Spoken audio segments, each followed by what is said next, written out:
नमो वज्रायाणम नमो लोये सवसाहुणम। जय बोलो देवाधिदेव खरराज श्री आदिनाथ भगवान की जय बोलो वर्तमान शासन नायक वर्धमान भगवान की जय बोलो 1008 श्री देवपुरी पारसनाथ भगवान की जय बोलो परम पूज्य मुनि कुंज राजे श्री आदि सागर जी जय बोलो परम पूज्य मुनि कुंज राजे श्री आदि सागर जी महाराज की जय बोलो परम पूज्य तीर्थ श्री भक्त शिरोमणि आचार्य श्री महावीर कीर्ति जी महाराज की जय बोलो वात्सल्य रत्नाकर आचार्य श्री विमल सागर जी महाराज की जय बोलो परम पूज्य तपस्वी सम्राट युग श्रेष्ठ महातपो मार्तंड आचार्य भगवान सन्मति सागर जी गुरुदेव की जय बोलो परम पूज्य अभिक्षण ज्ञानोपयोगी चतुर्थ पट्टाधीश चर्या चक्रवर्ती समन्वयी शास्त्र आचार्य भगवान सुनील सागर जी गुरुदेव की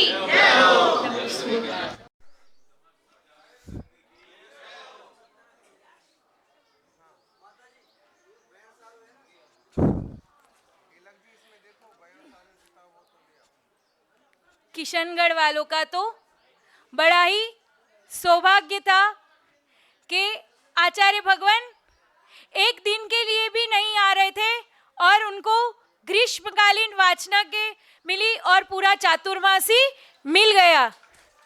निवेदन करने आते थे और कहते थे माता जी आप लोग पूरा संघ आचार्य से निवेदन करो कि सिर्फ 2 दिन के लिए किशनगढ़ चले, लेकिन आचार्य वो बोलते आचार्य भगवान तो कोई जवाब नहीं देते, अभी टाइम भी नहीं और रूट में भी नहीं है। लेकिन सरवाड़ में पता नहीं क्या हुआ, चित्तौड़गढ़ की प्रतिष्ठा कैंसल हुई और किशनगढ़ वालों का भाग्य जाग गया। फिर भी 1 महीने ग्रीष्मकालीन वाचना के लिए आए थे और एक बार आचार्य भगवान अगर ग्रीष्मकालीन वाचना या शीतकालीन वाचना लंबा समय दे देते हैं तो फिर चातुर्मास मुश्किल होता है। लेकिन किशनगढ़ वालों का ऐसा कौन सा पुण्य था, बाहर से कोई भी आता है वह यही कहता पुण्य हो तो किशनगढ़ वालों जैसा, जो आचार्य भगवान का चातुर्मास भी एक ही प्रयास में आचार्य भगवान का चातुर्मास उनको मिल गया। खूब भरपूर लोगों ने भक्ति करी, सेवा करी, लेकिन असली भक्ति और असली सेवा तो अब पता चलेगा जब आचार्य भगवान का किशनगढ़ से विहार हो गया और कौन कौन विहार कराएगा, कौन कौन चौका लगाएगा और आहर दान देगा। कल जब आचार्य भगवान का किशनगढ़ से विहार हुआ तो ऐसा लग रहा था पूरा मानो किशनगढ़ ही पूरा विहार में आचार्य भगवान के साथ चल दिया।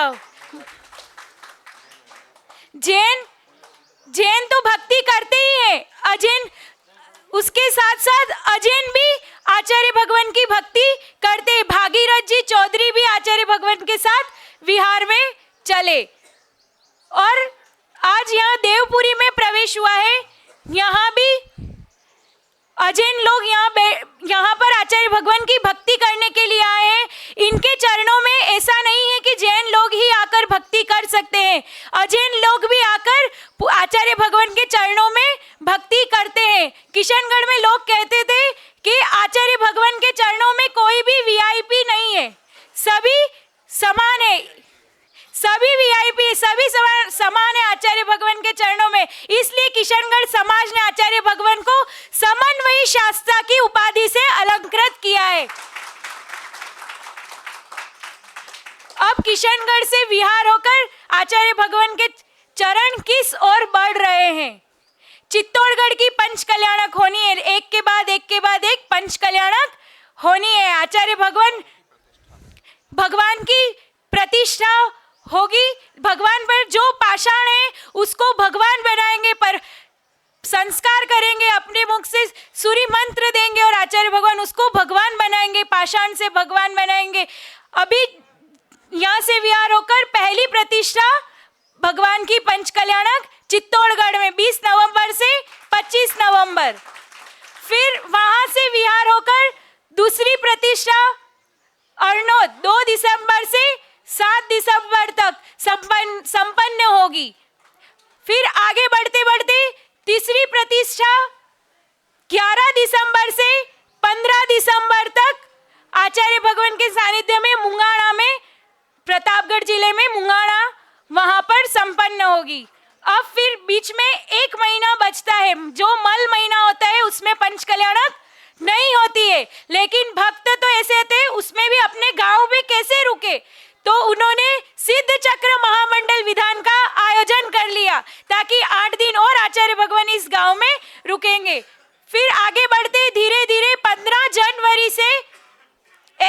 जनवरी तक पाड़वा में पंचकल्याणक प्रतिष्ठा महोत्सव होगा डूंगरपुर जिले में। और फिर आगे बढ़ेंगे गुजरात में, राजस्थान की पंचकल्याणक इतने तक। फिर आचार्य भगवान गुजरात में आचार्य भगवान के चरण पड़ेंगे और उस दाहोद की धरती पर 16 फरवरी से 21 फरवरी तक पंचकल्याणक महामहोत्सव संपन्न होगा। और उसमें यति सम्मेलन भी होगा जिसमें सारे साधु आचार्य भगवान के से दीक्षित शिक्षित सारे साधु का समागम होगा और वहां पर दाहोद में सबका मिलन, गुरु चरणों में सभी आएंगे। वहां से आगे बढ़ेंगे फिर गुजरात ईडर की धरती पर जो अरविंद जी गांधी है, संघ में ब्रह्मचारी है, 7 प्रतिमाधारी है, वो बहुत विशाल मंदिर नेमिनाथ भगवान का पहाड़ पर बना है। और वो नेमिनाथ भगवान की प्रतिमा जब आचार्य भगवान ने उन्होंने आचार्य भगवान से आशीर्वाद लिया था, हमें यहाँ संत भवन बनवाना है, तो आचार्य भगवान ने वहाँ भूमि शुद्धि की थी। और संत भवन के लिए जब वह खुदाई कर रहे थे, आचार्य भगवान के अवतरण दिवस जन्मदिन 7 अक्टूबर को वहाँ खुदाई करते समय नेमिनाथ भगवान की बहुत सुंदर विशाल प्रतिमा वहाँ से निकली। जमीन में से खुदाई करते वक्त वह बहुत शानदार उसके साथ बहुत सारी प्रतिमाएं वहां से निकली। उस नेमिनाथ भगवान का पंचकल्याणक होने जा रहा है। और वहां पर पहाड़ पर 21 फीट की आदिनाथ भगवान की प्रतिमा भी विराजमान होने जा रही है, जहां दूर दूर से लोगों को, जो पहाड़ पर वहां पर लोग, अजैन लोग भी आते हैं, जैन लोग भी आते हैं, दूर से आदिनाथ भगवान के दर्शन होंगे। आचार्य भगवान की भावना थी और वह गांधी जी ने, अरविंद जी गांधी ने पूरी करी। और वहां से आगे बढ़ेंगे जब वहां 2 अप्रैल से 7 अप्रैल तक पंचकल्याणक प्रतिष्ठा महोत्सव होगा। वहां से विहार करके वापस राजस्थान में आएंगे आचार्य भगवान। और 28 अप्रैल से 3 मई तक वली गांव है उदयपुर जिले में, वहां पर पंचकल्याण प्रतिष्ठा महोत्सव संपन्न होगा।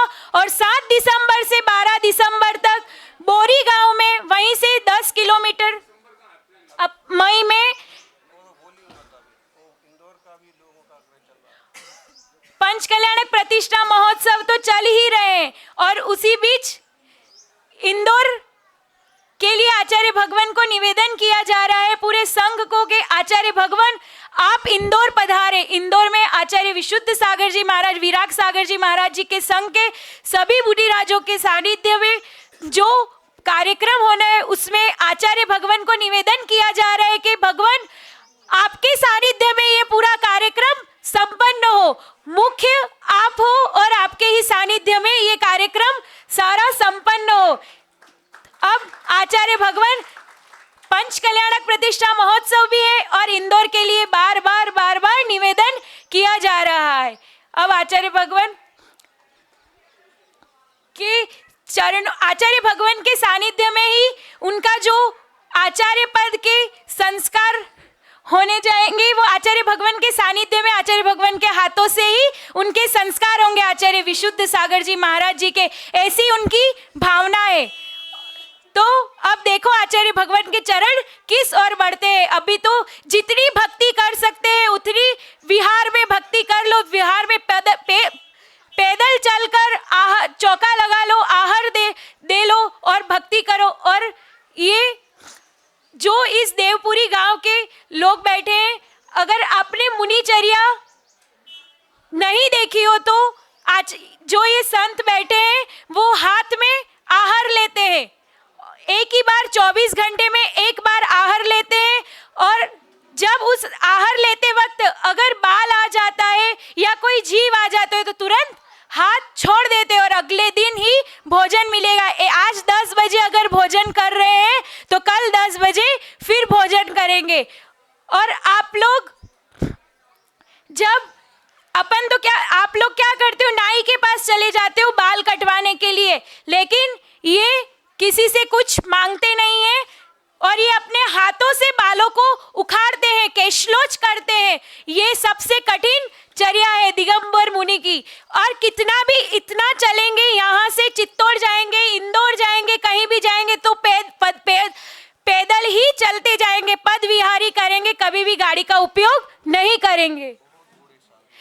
इस संघ में 20 साल से लगाकर 92 साल तक के साधु है। अगर बहुत ज्यादा वृद्ध है तो वो व्हील चेयर का उपयोग करते हैं। उसमें भी माता जी लोग थोड़ा ट्राई करते हैं कि हम पैदल थोड़ा थोड़ा चलते, 4 किलोमीटर 5 किलोमीटर चलते, बीच में वापस बैठ, क्योंकि अब वो वृद्ध हो चुके हैं तो इसलिए वो उसका उपयोग करते हैं, वरना सभी लोग पैदल ही चलते हैं, गाड़ी का उपयोग नहीं करते हैं। ऐसी कठिन चर्या है। आप लोगों का, इस देवपुरी वालों का सौभाग्य है कि ऐसी कठिन चर्या दिगंबर मुनि इस गांव में पधारे हैं। आपको इनके दर्शन का लाभ मिला है। आप अपने आप को धन्य समझना। आज जब तक इस देवपुरी में है तब तक आप इनके चरणों में रहकर इनकी भक्ति कर लो तो आप धन्य हो जाओगे। इस गांव में आप हमेशा याद रखोगे कि किशनगढ़ से ऐसे कोई दिगंबर मुनि आए थे जो कठिन चर्या पालने वाले थे, जो इस हमारे देवपुरी गांव में हमको दर्शन मिले। जितनी भक्ति कर सकते हो उतनी भक्ति आज के दिन कर लो, और आगे भी आप लोग भी विहार में चल सकते हो। ऐसा नहीं है कि जैन लोग ही विहार में चलेंगे। आचार्य भगवान के साथ, मुनि संघ, माता जी के साथ आप लोग भी चलकर अपना पुण्य कमा लो। ऐसे कठिन चर्या पालने वाले आचार्य भगवान, अब आपको उनका भी आशीर्वाद मिलेगा और आशीर्वाद इनका फलीभूत होता है। जो एक बार अगर किसी के सामने नजर उठाकर देख ली तो उसका जीवन धन्य हो जाता है। ऐसे मुनिराज के चरणों में बारंबार नमो सुजय बोलो। परम पूज्य आचार्य भगवान सुनील सागर जी गुरुदेव की।